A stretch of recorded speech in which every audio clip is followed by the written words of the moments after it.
व्यासपीठावरील सर्व मान्यवर आणि उपस्थित गारगोडीतील सर्व नागरिक. मिलिंद सर, पहिल्यांदी कचऱ्याविषयीचा प्रश्न अर्जुन सर सरपंच असताना मी उठवला होता. तर तुमच्या लक्षात असेल बातमी आली ती मोठी, तरुण भारत तुमच्याकडे होता त्यावेळी. तेव्हा देणारं पण इथं आहे, करणारे बी इथं आहे. तेव्हा सर म्हणायचे की मी असतानाच कसं काय, मला माहित होतं की ते काम करणाऱ्याला सांगायला पाहिजे, म्हणून तुम्ही असताना ते बी प्रश्न मांडला. उगाच कुठे बी काय बी कशाला सांगायचं म्हटलं, तुम्हाला सांगूया. त्याच्यानंतर सायबरला मी एकत्र होतो सर. अर्जुन सर MSW आणि मी मास्टर ऑफ एन्व्हायरमेंट मॅनेजमेंट झाले, त्यामुळं या प्रकल्पाविषयी बऱ्यापैकी मला थोडीफार माहिती आहे ती शिक्षण झाल्यामुळे. म्हणजे मी ते हे सुद्धा बघितलं आता.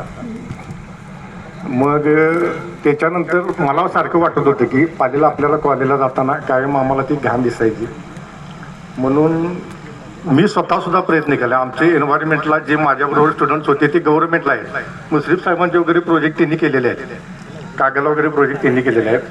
त्या माध्यमातून मी पण प्रयत्न करत होतो, पण जाग्यावर त्यावेळी ते झालं नाही.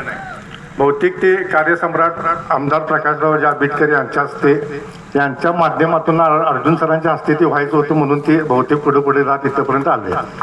आणि इथून पुढे सुद्धा तो प्रोजेक्ट होत असताना सर थोडंफार आम्ही सुद्धा काहीतरी त्यात आमची टीम घेऊन काय मदत लागत असेल तर आम्हाला सांगितलं तरी आम्ही त्यातही करू शकतो. आणि हा प्रकल्प एवढा मोठा, म्हणजे आम्हाला अपेक्षित तो प्रोजेक्ट ते आमच्या टीमनं सांगितलं तर 1.5 CR पर्यंत होता, पण त्यात एवढे आयटम नव्हते. म्हणजे जे 3 टन कचरा, 16 बाय प्रॉडक्ट एवढं काय नव्हतं त्याच्यात. पण अपेक्षेपेक्षा मोठा आणि चांगला प्रकल्प या बुदरगडमध्ये या माध्यमातून झाला, त्याबद्दल आमदार साहेबांचे आणि अर्जुन सरांचे दोघांचे आभार मानून